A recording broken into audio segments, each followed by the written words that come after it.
At the end of tonight's show, Will Ospreay stood in the middle of the ring, covered in blood, barely standing. Jon Moxley and the Death Riders were there. They lifted him onto their shoulders. He looked out to the crowd and said, "See you at Wembley." That image is what I'm gonna be thinking about for the next 2 months. Because here's the thing, Will Ospreay just won the Owen Hart tournament, the biggest match of his career, using Jon Moxley's moves. The paradigm shift, the Death Rider, a man who had spent months insisting that the Death Riders hadn't changed him, finishing Swerve Strickland with the signature moves of the man who almost ended his career last year. Make of that what you will. I have a lot of thoughts on it. But first, Forbidden Door 2026. 10 out of 10. I was watching from 4 a.m. in the morning. By the end, I was running on nothing, and I still didn't want it to stop. One thing before the matches. In my retrospective video, I said that recent Forbidden Door feels less like two worlds colliding and more like a great AEW show with a different logo on it. Tonight confirmed that. You could swap the Forbidden Door banner for Double or Nothing or Revolution and nothing changes. The cross-promotional element was real, but it wasn't the driving force of the night. That's not a criticism of the wrestling, which was spectacular. It's just an honest read of what this event is becoming. The Young Bucks,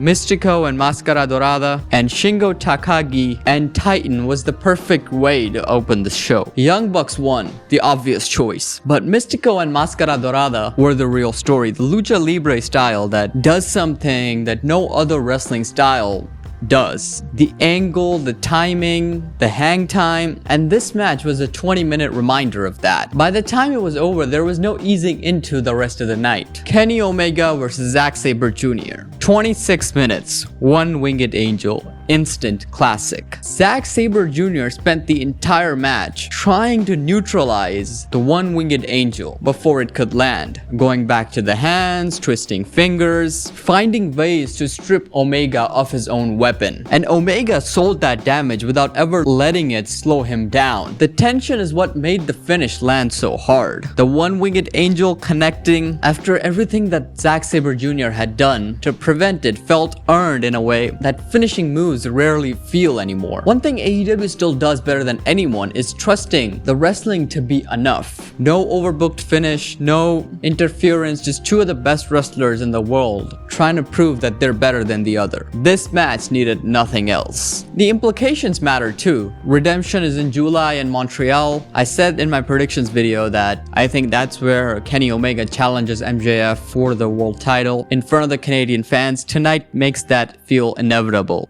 That match in Montreal is really gonna be something. Jon Moxley versus Bandido, AEW Continental Championship. My favorite match of the night. Omega versus Zack Sabre Jr. was the better match technically, but there's something about watching Jon Moxley in a big match that still feels different from watching anyone else. It's not technical, it's not spectacle, it's weight. Everything he does feels like it costs something. And when you put that up against Bandido's lucha libre style, the Sky Twister, the one-armed gorilla press, the revolution fly that almost ended it, what you get is a match that doesn't have a dull moment. The finish saw Moxley lock in a sleeper until Bandido passed out. Not a pinfall, he put him to sleep. That is very Jon Moxley. And then they shook hands.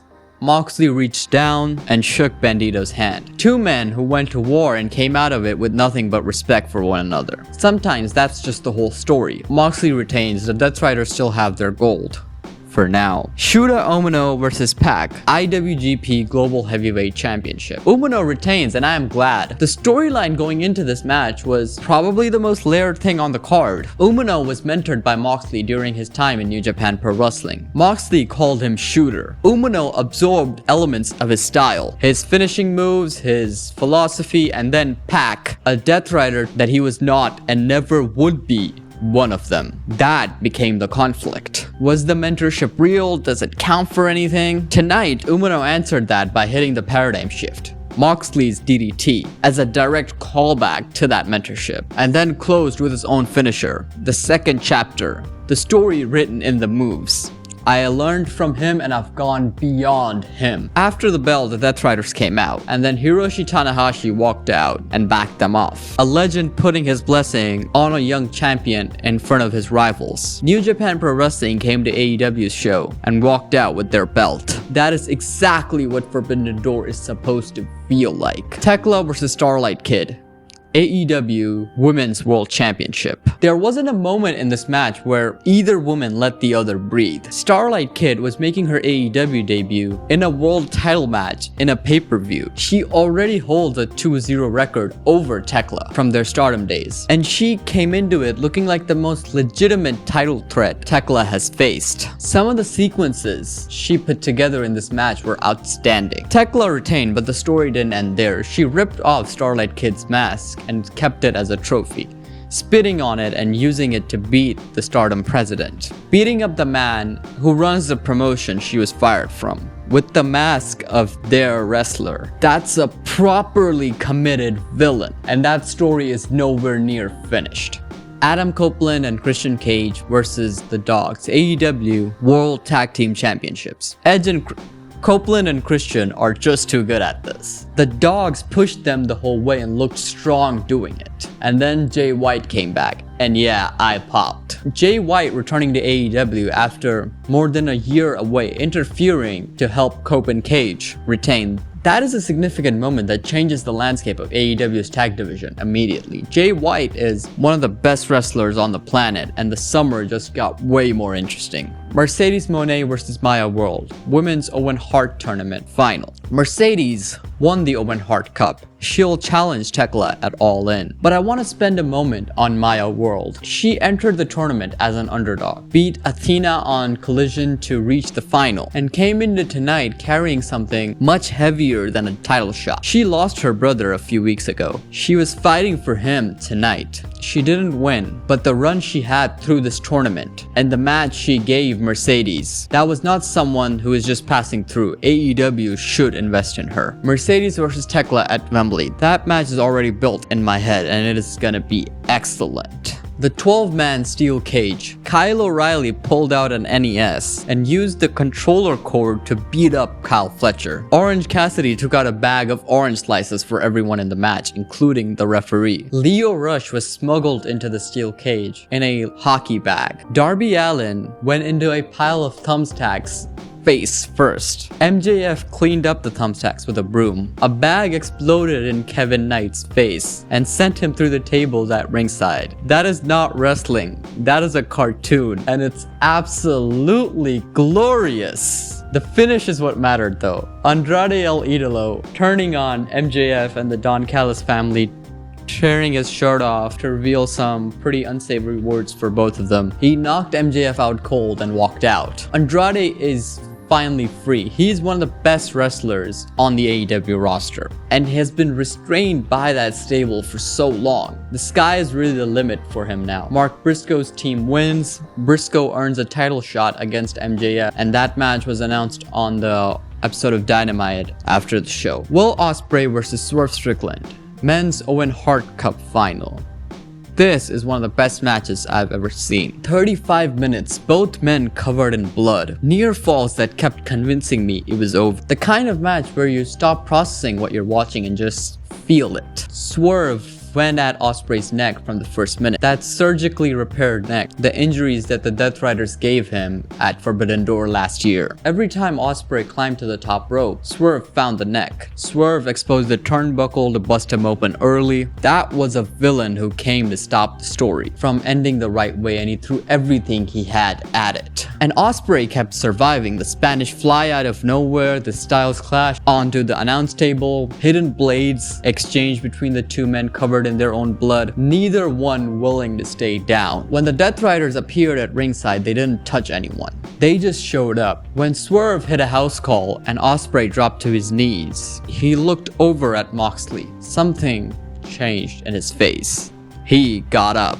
Hidden Blade, Buckshot Hidden Blade, the Paradigm Shift, Death Rider, Tiger Driver. That is how Ospreay won the Owen Hart Cup. with Jon Moxley's moves. A man who insisted all year that the Death Riders haven't changed him, winning the biggest match of his career with the moves of the man he trained with. I don't think that's an accident. I think that's the story that AEW is telling about what this year has done to him. The Death Riders lifted Ospreay onto their shoulders. His wife, Alex Windsor, came to ringside. He walked to the stage. See you at Wembley. Alright, now let's talk about the road to All In. Here's where I think everything lands. This Wednesday, Mark Briscoe challenges MJF for the AEW World Championship. I think it's clear that MJF retains. And if he does, the path to redemption becomes obvious. Kenny Omega, Canadian fans, Omega wins the title at home. This is the destination that his win over Zack Sabre Jr. has been building toward. Then All In, August 30th, Wembley Stadium. Will Ospreay versus whoever holds the AEW World Championship.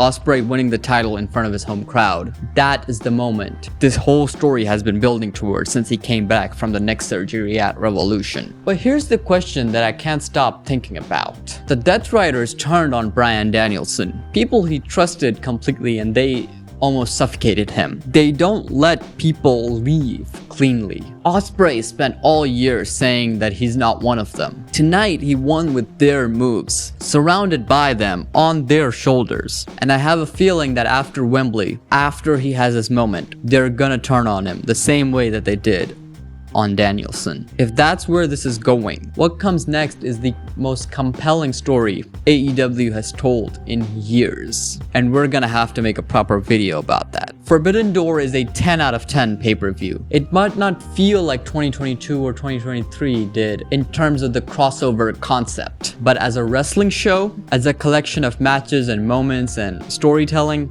it is exceptional. Omega and Zack Sabre Jr. in an instant classic. Moxley and Bandido is the most fun I had watching a single match all year. Ospreay versus Swerve is one of the best matches I've ever seen. The road to Wembley is open, and this is the most interesting question in wrestling right now, is whether Will Ospreay gets there the way that he wants to, or whether the people who helped him get there decide to collect. Drop your match of the night in the comments. I'll be reading every one.